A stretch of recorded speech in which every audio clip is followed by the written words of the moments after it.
Preghiera della serenità. Signor, regalum la serenità de accetar situazioni che pò diminga cambiare, e il coraggio de cambiare i rob che podi, e la saviezza per capire la differenza.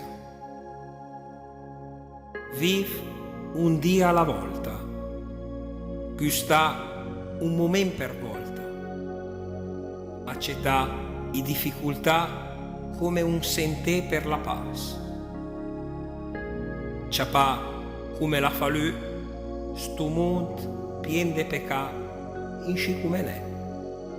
E minga come vorrarissimi che il fiudes, con la fiducia che lui il metterà a posto tutti i rob, se mi arrendi al suo vorrei, che mi poda essere ragionevolmente contenti in sta vita e infinitamente contenti con lui per sempre in quella che vegnerà.